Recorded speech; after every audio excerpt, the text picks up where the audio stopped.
तो देखो, जैसा कि मतलब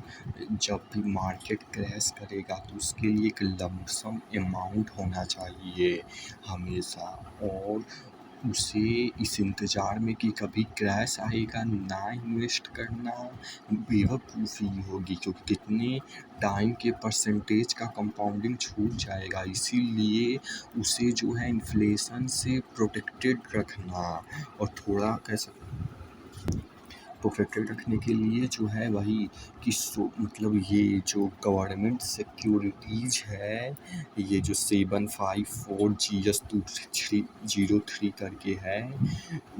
ये मतलब परचेज करना चाहिए। एक तो ये होगा और एक कुछ और भी कुछ उसका राज ठाकुर अपने वीडियोज़ में बताया था, तो वो चलो इसको लेके चलते हैं अभी। तो इसमें अब देखो प्रैक्टिकली करने जा रहे हैं तो प्रॉब्लम क्या आ रही है। देखो, सबसे पहला प्रॉब्लम तो यही है कि एट लास्ट यही चीज़ है कि हम मतलब उस बेवकूफ़ी ना करें कि कभी क्रैश आएगा तो वो 1 लाख अमाउंट लेके चलते हैं तो वो कभी इन्वेस्ट करेंगे नहीं। वो क्रैश आने तक अब उससे ज़्यादा इन्वेस्ट किए रहोगे तो परसेंटेज कंपाउंडिंग आ जाए, तो ये बेवकूफ़ी ना, इसलिए उसके लिए सोजन गोल्ड बॉन्ड में करते हैं। तो इसमें प्रॉब्लम ये है पहला कि पहला ये है कि जैसे इसमें देखो, सबसे पहले तो एक जब अंदर घुसोगे यानी परचेज करने पे टैक्स लगेगा, जो कि मान लो 100 इतने का है तो 3% मान लो टैक्स लग गया जितना भी इन्वेस्ट करोगे। अब इसमें भी ये है कि हो सकता हो कि 10,000 मतलब जब ज़्यादा क्वांटिटी बाय करोगे तो हो सकता हो इतना ना लगता हो, तब कम लगता है। जैसे अभी इसके अकॉर्डिंग मोटा देखें तो 3% लग रहा है। तो वो तो इसमें दिखाएगा तो नहीं, क्योंकि ज़्यादा है नहीं तो दिखाएगा नहीं। देख लो, नहीं दिखा रहा है, लेकिन जितना है अगर उतना मतलब करेंगे तो उसका 3 गुना ऑलमोस्ट। 3 रुपये था तो 3 3 3 3 6 3 9 3 4 12, तो ऑलमोस्ट यानी कि 3% लगभग डालने में मतलब परचेज करने में लग जाएगा। और ऊपर से जैसा पहला प्रॉब्लम बता रहे थे, फिर निकलोगे तो भी शायद से पता नहीं है क्योंकि किया नहीं लगेगा, तो फिर जो है 3% निकलने में लग जाएगा यानी 6%। और फिर से आप जो है जिसमें मतलब कि जिसके लिए आप बाय ऑन डिप किए रहोगे, मान लो कि थोड़ा बहुत मतलब करेक्शन आया तो आप उसमें इंटर करने के लिए करोगे तो उसमें भी तो लगेगा। जैसे मान लो इसी में है, इसमें भी तो टैक्स वगैरह लगेगा। तो मान लो ऑलमोस्ट जितना पता नहीं कितना हो, मोटा-मोटी ले लेते हैं, इसमें भी 3% लगेगा। तो 9% यानी आपको वो जो था मतलब गवर्नमेंट सिक्योरिटीज़, आपको 9% इसलिए गवर्नमेंट सिक्योरिटीज़ ही चाहिए। आपको 9% तो गवर्नमेंट सिक्योरिटीज़ का ही यानी कि इसमें से रिटर्न मिलेगा, तब जाके कहीं इसका मतलब होगा। तो पहला प्रॉब्लम तो ये आ रहा है। अब इसमें बहुत से फ्लॉज होंगे, जैसे हम देखे थे तो मतलब कि इन्वेस्ट करने वगैरह में ब्रोकरेज बहुत ज़्यादा लग रहा था, ऑलमोस्ट 30%। वैसे ही वहाँ पे भी फ्लॉ था क्योंकि पता नहीं था, तो इसमें भी शायद से फ्लॉ भी हो सकता है। और अगर नहीं हुआ तब तो बढ़िया ही है, ये प्रॉब्लम सॉल्व हो जाएगी। क्योंकि वही चीज़ अब रिपोर्ट कर रहे हैं प्रैक्टिकली करके कि क्रैश जैसे कि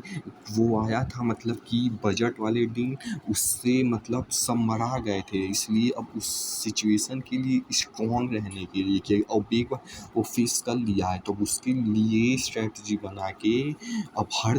तरीके सिचुएशन के लिए तैयार है ना, वही प्रोफेसर वाली से। तो उसके लिए अब वैसे सिचुएशन आए तो तब हमेशा बाय और डिप के लिए पैसा रहे, जब भी क्रैश या मतलब करेक्ट हो तो उसके लिए रहे। तो उसी के लिए अब ये तैयारी कर रहे हैं। तो ऑल्दो जैसा पहला प्रॉब्लम ये आएगा,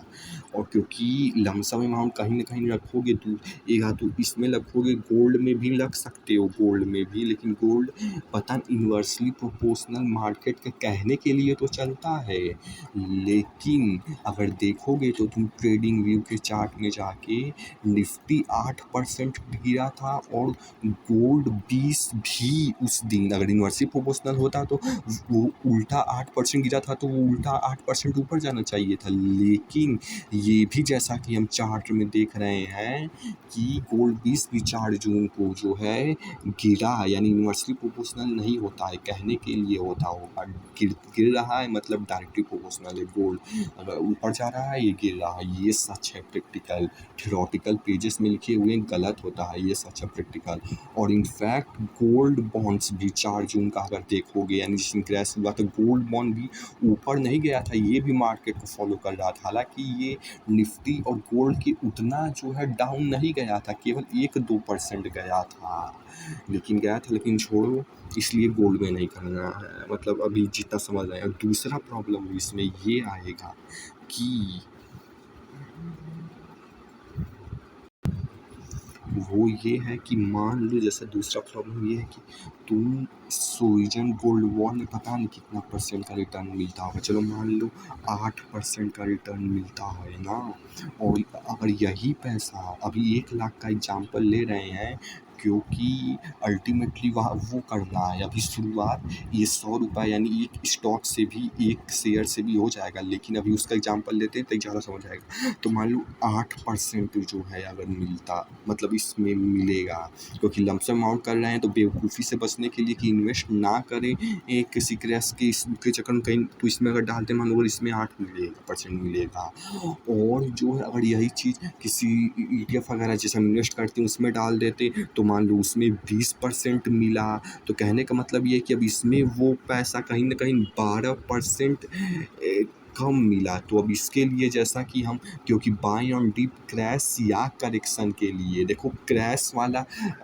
केस में तो तब तो उसमें प्रॉब्लम नहीं होगा, क्योंकि क्रैश कहने का मतलब कि निफ्टी 50% जैसे कोरोना में गिरा था गिरेगा, तो उस केस में तो 12% से वैसे ही ज़्यादा मिलेगा, तो उसमें प्रॉब्लम नहीं है। और वो रियली होगा हर 5-10 साल में, लेकिन उसके उतना प्रॉब्लम नहीं है। लेकिन उस 5-10 साल इंतज़ार करने के चक्कर में, और उस 5 साल में हर एक साल में जो है कोई ना कोई बजट आता है, एक साल में 2-3-4 बार, कैसा इलेक्शन जैसा दिन, कोई ना कोई, मतलब हर साल ऐसा कुछ ना कुछ बजट वगैरह हर एक साल में 3-4 महीने, मतलब 3-4 बार आता है। तो उस केस में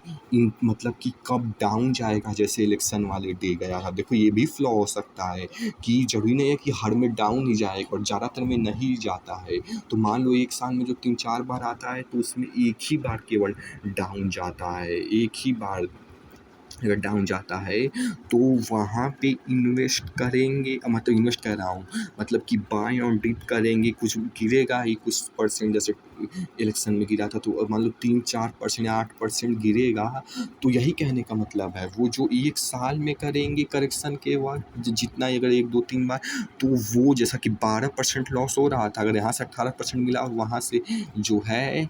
मतलब कि 20% मिलता अगर इन्वेस्ट कर देते तो, और वो भी तब जो हम उसको इंक्लूड नहीं कर रहे हैं कि हर समय घुसने में ही टैक्सेस लग जा रहा था, 3% 6-9 ऐसा % का है इसका घुसने निकलने में, तो उसको तो अभी इंक्लूड ही नहीं किए, वो भी प्रॉब्लम है। लेकिन अभी इतना देखते हैं, वो उसको भी जोड़ देंगे तो और बढ़ जाएगा, तो जैसा 12% मिल रहा था, तो अब यही सवाल है कि क्या जब करेक्शन में फिर उसको कहीं और इन्वेस्ट करोगे तो वो 12% से ज़्यादा रिटर्न देगा? अगर नहीं देगा तब तो बेवकूफ़ी है। ये 8% आप उस इंतज़ार में बैठे हो, और 20% यहीं पे मिल रहा है, अगर तो ये 12% से ज़्यादा मिलेगा, यानी 8 + 12 तब जाके कुछ बेनिफिट होगा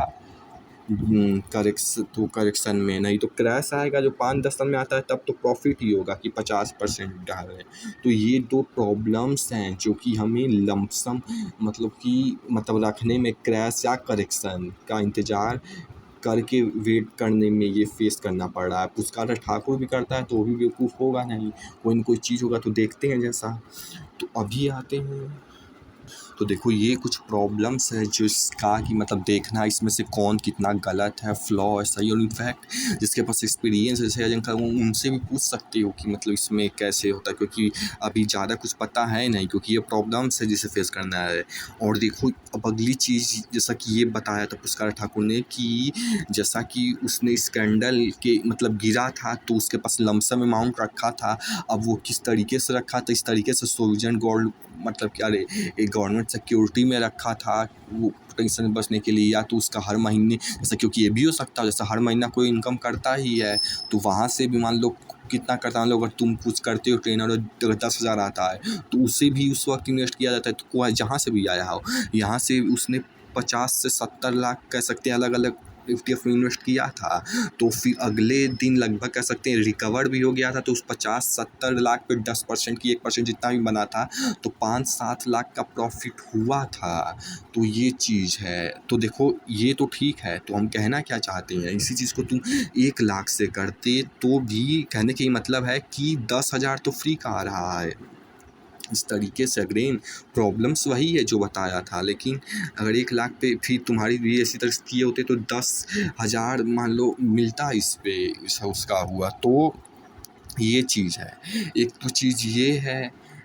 और अगली चीज़ ये है कि जैसा उसने बोला था कि मतलब जैसे ही क्योंकि कोई भी चीज़ अल्ट्रास्ट जैसे ही गिरेगा तो फिर उसको अब सस्ते में वो चीज़ मिल जा रही है, क्योंकि यहाँ पे फिर पहुँचेगा ही। तो इसलिए जो है वही कहने का मतलब है कि कहना क्या चाहते हैं तो छोड़ो यार, समझ नहीं आ। तो देखो यही चीज़ है कि उसे सस्ते में जब भी चीज़ मिले तो ख़रीद लो, और उसके लिए बता ही दिया उनकी लमसम में आपके पास हमेशा रहना चाहिए, लमसम बोल लो या तो मतलब कि साइड में रहना चाहिए आपके फ्री। जबकि जब मार्केट गिरे तो आपके पास बैंक अकाउंट में या तो इन्फ्लेशन बचने के लिए गवर्नमेंट सिक्योरिटी में या तो ऐसी किसी न किसी जगह रहना चाहिए कि जब मार्केट डाउन भी हो तो वो ना डाउन हो, क्योंकि अगर वो भी डाउन रहेगा तो निकालोगे तो लॉस में निकलोगे। थोड़ा समझ रहे हो, बस मोटा मोटा बताते हैं कि जैसे ही एक कैंडल मतलब इतना गिरेगा तो यहाँ पे डाल देना है, यहाँ से ऊपर जाएगा तो भी ठीक, और अगर नीचे जाएगा तो कभी ना कभी ऊपर आएगा, बस थोड़ा टाइम के लिए लॉक इन में चला जाएगा लेकिन तो भी ठीक। लेकिन मेन कहना ये चाहते हैं कि हर डे के कैंडल में, जैसा कि बड़ा हो गया लेकिन छोड़ो, हर डे के कैंडल में जो है, अरे यार साला ये क्या है, मतलब हर हो गया साला हर डे कैंडल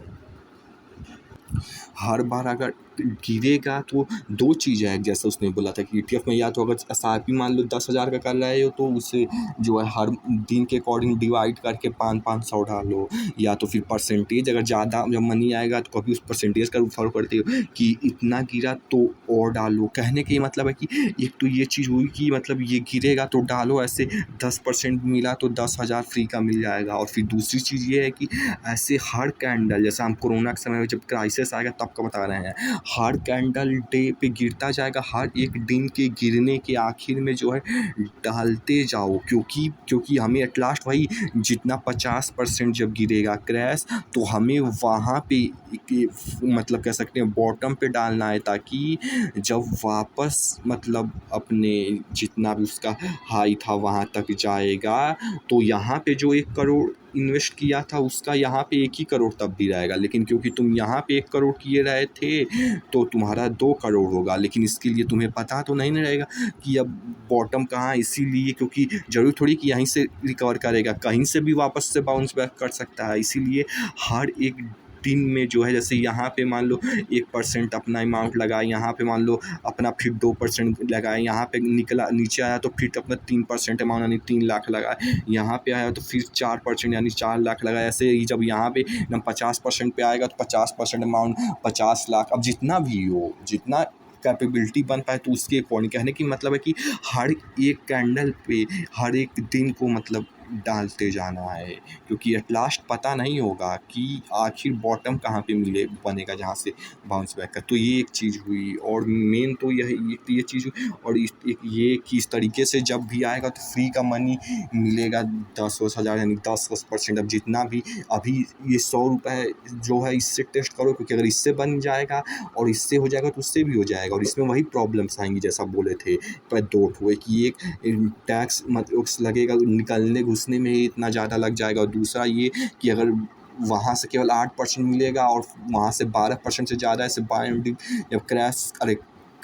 वो क्या बोलते हैं वो, अरे यार जो दूसरा है होता है अबे यार छोड़ो जो उससे, तो ये चीज़ हो गई और यहाँ पे ऐसे मिल जाएगा 10%, बस हो गया।